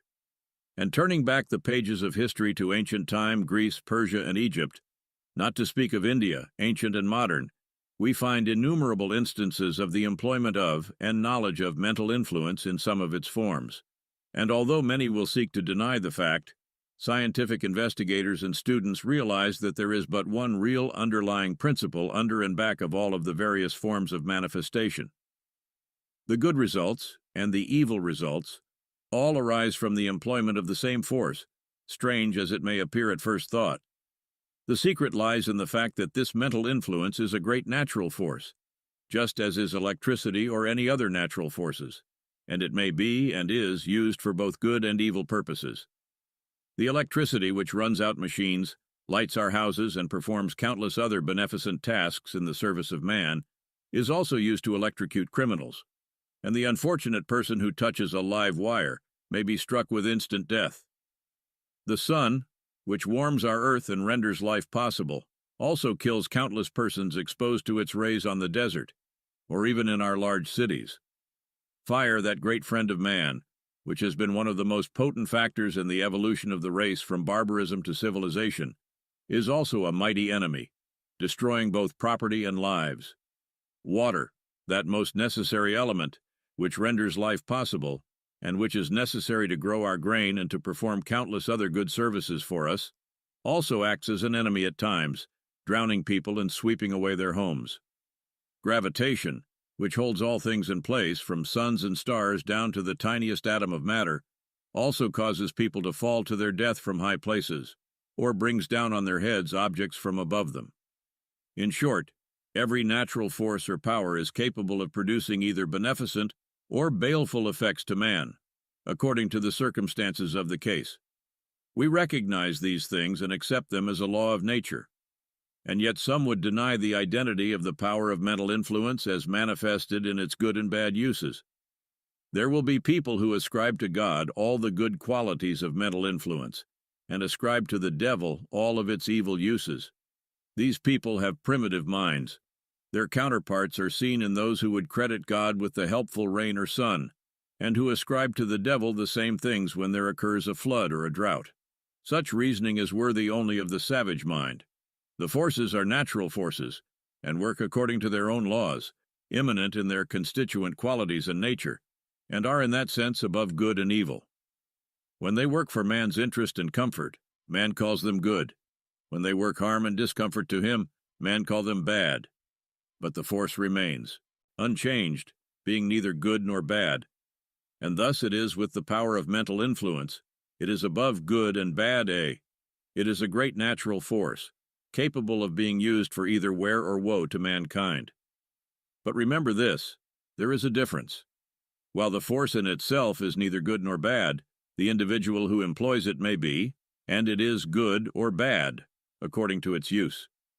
Just as a man commits a good or bad act when he uses his gun to slay a wild beast attacking another man, or else turns it upon his brother or neighbor, as the case may be, so is a man good or bad according to his use of mental influence. The merit or demerit lies in the intention and purpose of the user, not in the force or power employed by him. Therein lies the difference. On all sides of us we may see the manifestation of the possession of mental influence. We see men who are able to sway those around them in some mysterious and wonderful way, either by their powers of persuasion or by their dominant willpower. Some spring into prominence and power suddenly, in a way unaccountable to those who are ignorant of the secret of mental influence. As we have said in a previous chapter, certain people seem to have something about them that makes them attractive or successful in their relations with other people. The personal magnetism of leaders manifests itself strongly, some having this power to such an extent that the masses follow them like a great flock of sheep after the bellwether with the tinkling bell around his neck. We have all come in contact with the agent or salesman who managed in some way to sell us things that we did not want and had no use for. And after he had gone, we wondered and wondered how it all happened. If we had but understood the laws of mental influence, this could not have happened. We have all felt ourselves at some time or another in our lives in the presence of individuals who almost compelled us to do what we knew in our hearts we should not do. Knowledge of the laws of mental influence would have enabled us to overcome the temptation. And not only in the case of personal interviews have we been affected. There is a far more subtle and dangerous use of the power that is in the shape of distant influence, or absent treatment, as it had been called. And the increase in the interest and knowledge of occult matters during the past 20 years has resulted in a widely diffused knowledge of this great force, and its consequent employment, worthily and unworthily, by many people who are thereby enabled to gain an influence over their neighbors and fellow men, who are not familiar with the laws of the force. It would surprise many people if they knew that some of the multimillionaires of the country, and some of its greatest politicians and leaders, were secret students of occultism, and who were using their forces upon the masses of the people. Not only this, but there are schools of occultism which teach their pupils the theory, practice, and art of mental influence, under one name or another, under this guise or that, the result being that there are a greater number of people equipped for the use of this force, and instructed in the practice of employing it, turned out every year than is generally imagined. There are schools for salesmanship giving disguised instruction in the art of mental influence. Nearly every large concern employing selling agents has private instructors for their men, who teach them the principles of mental influence disguised under the name of psychology of business, or some such name. And besides these, there are a number of people who have studied at the feet of some of the great metaphysical, semi-religious cults of the day, who have received instruction in mental influence disguised under the name of some creed or religious teachings, who have departed from the moral principles inculcated by their teachers, and who are using their knowledge in the shape of treatments of other persons for the purpose of influencing them to accede to their wishes or to act so as to bring financial gain to the person giving the treatment. The air is full of this black magic today, and it is surely time that the general masses were instructed on this subject. And this is the purpose of this little book, published and sold at a popular price, in order to bring it within the reach of the purses of the plain people, who have been exploited and influenced by those who have acquired a knowledge of the principles of mental influence, and who are using it unworthily upon their fellow men. There is self-protection possible to all, and this little book purposes to teach you how to use it. Chapter 11. Magic Black and White. The use of the word magic in connection with mental influence is quite ancient. Occultists make a clear distinction between the use of mental influence in a manner conducive to the welfare of others, and its use in a selfish, base manner calculated to work harm on others. Both forms are common and are frequently mentioned in all occult writings. White magic has many forms, both in its ancient manifestations and in these latter days of revived occult knowledge. The use of mental influence in this way generally takes the form of kindly treatments of persons by others having their welfare at heart. In this particular class fall the various treatments of the several cults and schools of what is known as mental science, or similar names. These people make a practice of giving treatments, both present and absent, for the purpose of healing physical ailments and bringing about a normal physical condition of health and strength. Similar treatments are given by some to bring about a condition of success to others, by imparting to the minds of such persons the vibrations of courage, confidence, energy, etc., which surely make for success along the lines of material occupation, etc. In the same way, one may treat adverse conditions surrounding others, bringing the force of the mind and will to bear on these conditions with the idea of changing the prevailing vibrations and bringing harmony from inharmony and success from failure. The majority of persons, not informed along these lines, are surrounded by a mental atmosphere arising from the prevailing mental states, thoughts, feelings, etc., and also arising from the thought currents which they have attracted to them by the law of mental attraction. These mental atmospheres, when once firmly settled around a person, render it most difficult for him to break away from their vibrations. He struggles and fights, but the prevailing vibrations are beating down upon him all the time, and must produce a strong effect upon even persons of strong will, unless indeed they have fully acquainted themselves with the laws of mental influence and have acquired the power of concentration. The habit of a lifetime, perhaps, has to be overcome, and besides, the constant suggestive vibrations from the mental atmosphere are constantly bringing a pressure to bear upon the person, so that indeed he has a mighty task before him to throw off the old conditions, unaided and alone. And so, while individual effort is preferable, there comes a time in the lives of many people when a helping hand, or rather a helping mind, is of great service and aid. The person coming to the mental aid of a person needing his or her services is performing a most worthy and proper act. We hear a great deal about interfering with other people's minds in such kind and worthy treatments, but in many cases there is but little real interference done. The work of the helper is really in the nature of neutralizing and dissipating the unfavorable. Mental influence surrounds the other person, and thereby giving the other person a chance to work out his own mental salvation. It is true that everyone must do his or her own work, but help of the kind above indicated is surely most worthy and proper. In these white magic treatments, the person giving the treatments forms the mental picture of the desired condition in his mind, and then sends his thought currents to the other person, endeavoring to reproduce the mental picture in the mind or thought atmosphere of the other person. The best way of doing this, of course, is to assert mentally that the desired condition actually exists. One may be of great help and aid to others in this way, and there is no good reason why it should not be done. And now, for the reverse side of the shield, we wish it were possible to avoid even a mention of this hateful form and manifestation of mental influence, but we feel that ignorance is no protection, and that it is useless and foolish to pursue the policy of the ostrich, which sticks its head in the sand when pursued, that not seeing the hunter the latter may not see him. We believe that it is better to look things in the face, particularly where it is a case of forewarned being forearmed. It is a fact known to all students of occultism that black magic has been frequently employed in all times to further the selfish, base aims of some people. And it is also known to advanced thinkers today that even in this enlightened age, there are many who do not scruple to stoop to the use of this hateful practice in order to serve their own ends, notwithstanding the punishment that occultists know awaits such persons. The annals of history are full of records of various forms of witchcraft, conjuration, and similar forms of black magic. All the much talked of forms of putting spells upon people are really forms of black magic, heightened by the fear and superstition of those affected. One has but to read the history of witchcraft to see that there was undoubtedly some force at work behind all of the appalling superstition and ignorance shown by the people of those times.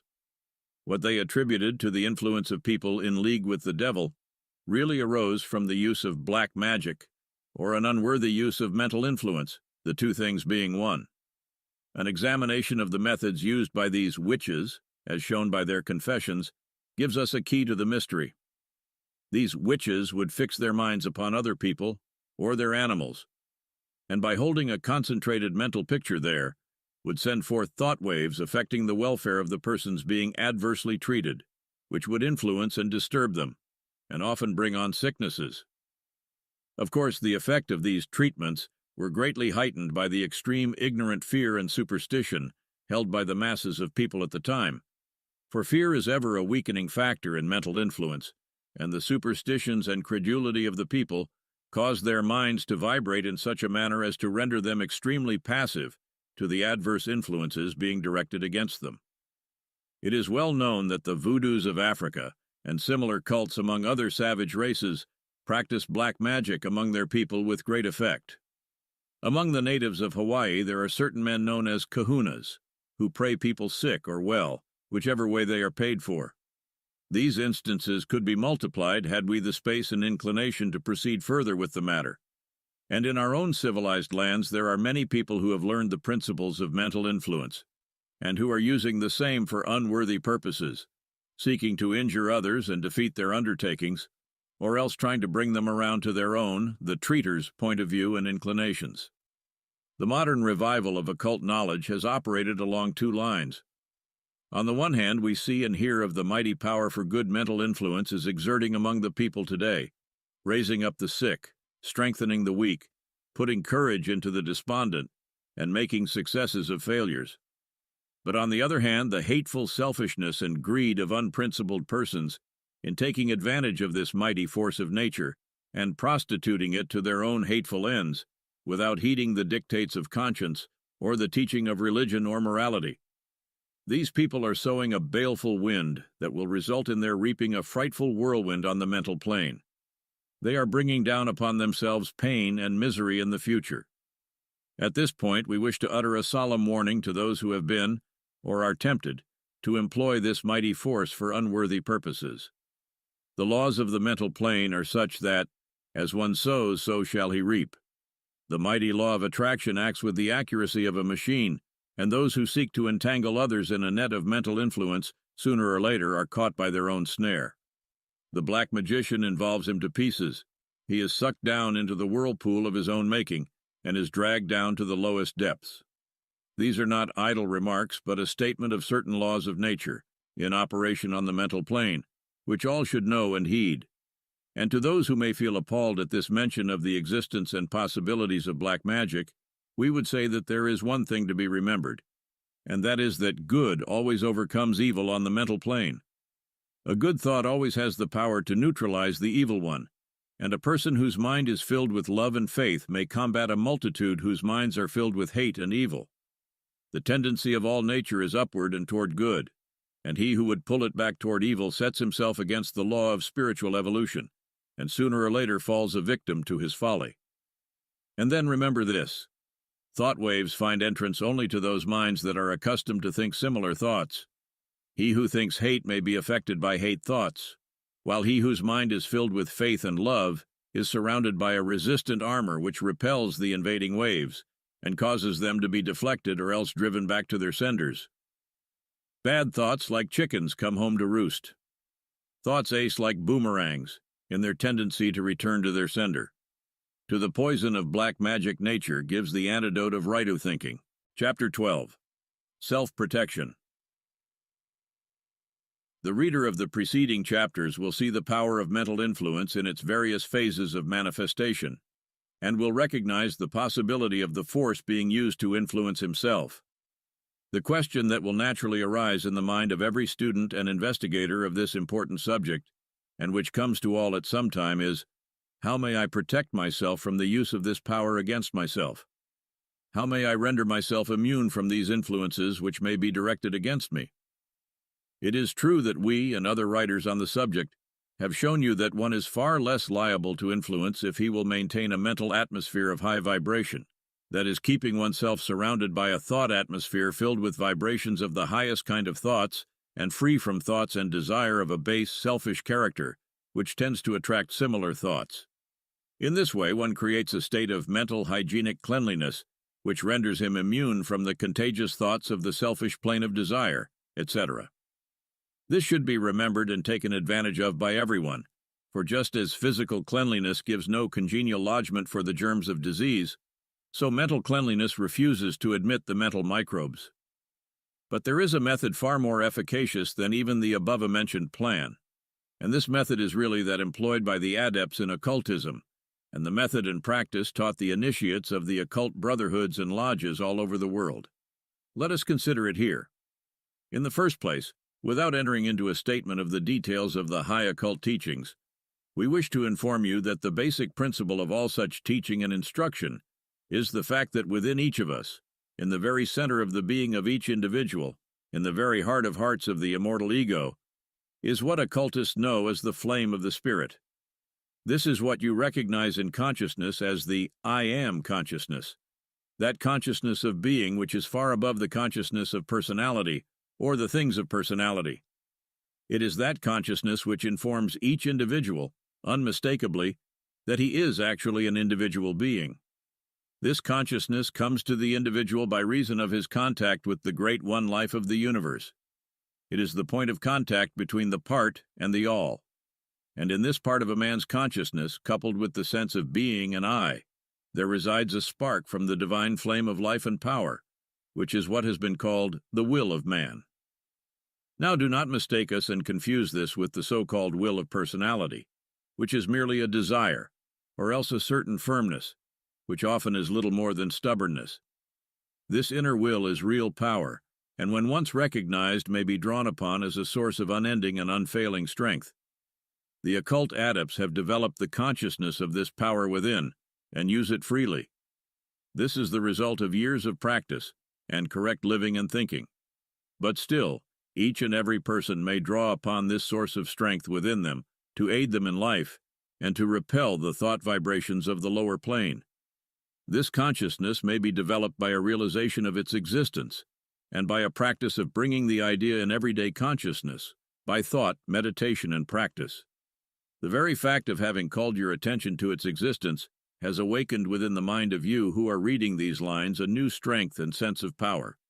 Think a moment and see whether you do not feel a dawning sense of strength within you that you have not realized so fully before this moment.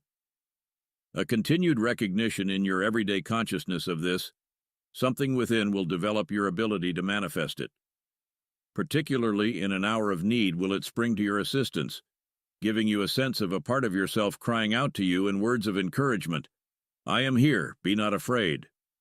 It is very difficult to give you this method in written or printed works, but if you will enter fully into a recognition of this inward power, you will find yourself developing a new power of resisting outside influences that will astonish you.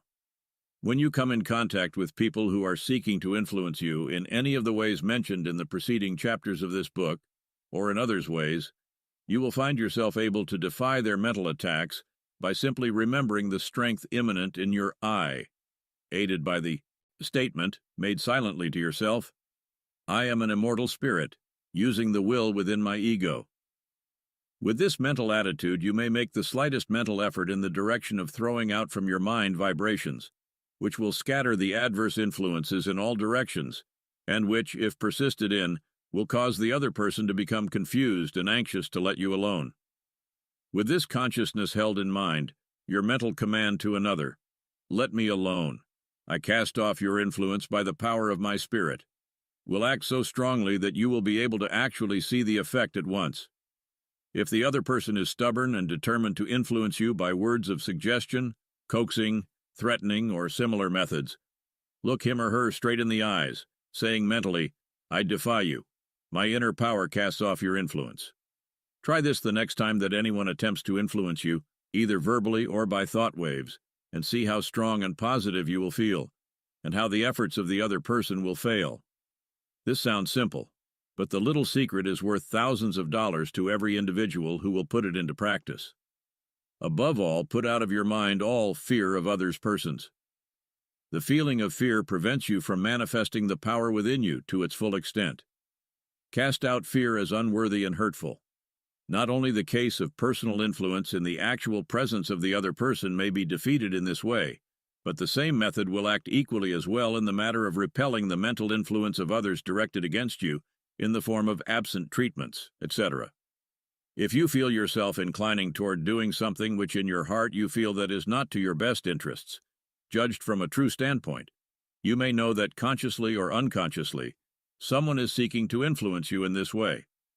Then smile to yourself and make the statements mentioned above, or some similar one, and holding the power of the Spirit within your I firmly in your mind, send out a mental command, just as you would in the case of the actual presence of the person himself or herself. You may also deny the influencing power out of existence by asserting mentally, "I deny your power to influence me. You have no such power over me. I'm resting on my knowledge of Spirit and its will within me. I deny your power out of existence." This form of denial may be used either in the case of absent influence or personal influence. The rule is the same in all cases. In repelling these absent influences, you will at once experience a feeling of relief and strength, and will be able to smile at the defeated efforts of the other person. If you feel sufficiently broad and full of love for mankind, you may then treat the other person for his error, sending him thoughts of love and knowledge with the idea of dispelling his ignorance and selfishness, and bringing him to a realization of the higher truths of life. You will doubtless have many interesting experiences arising from thus repelling these attacks. In some cases, you will find that the next time you meet the person in question, he will appear confused and puzzled and ill at ease. In other cases, the person will begin to manifest a new respect and regard for you, and disposed to aid you instead of trying to influence you to his way and desire. In other cases, the person will still have the desire and will endeavor to argue you into doing that which he has tried to influence you into doing by mental influence. But his efforts will fall flat and without effect, particularly if you give him another dose of the assertion of the power of the Spirit within you. In the same way, you should call upon your higher self for aid and strength when you feel yourself being affected by any of the great mental waves of feeling or emotion sweeping over the public mind, and which have a tendency to stampede people into adopting certain ideas or of following certain leaders. In such case, the assertion of the I within you will dissipate the influence around you, and you will find yourself standing in a center of peace, surrounded on all sides by the ocean of mental tumult and agitation, which is sweeping over or circling around the place. In the same way, you will be able to neutralize the unpleasant mental atmospheres of places, localities, houses, etc., and render yourself positive to and immune from the same. In short, we have given you here a recipe that may be used in any and every instance of the employment of mental influence. It may sound simple to you, but a little use of it will make you deem it the most important bit of practical knowledge you may possess. As to finish harnessing mental influence, William Walker Atkinson's insights. Full audiobook, we hope you have found inspiration and empowerment in Atkinson's profound teachings. May his timeless wisdom continue to guide you on your journey to personal growth and success. Remember, the key to harnessing mental influence lies within your grasp. By mastering the power of your thoughts and beliefs, you hold the key to manifesting your dreams and creating the life you desire. We invite you to subscribe to our channel for more transformative audiobook experiences that will elevate your mind and empower your spirit. Together, let's continue to explore the boundless possibilities of the human mind and unleash our full potential. Thank you for joining us on this enlightening journey. Until next time, keep harnessing the power of your mental influence and watch as your life unfolds in miraculous ways.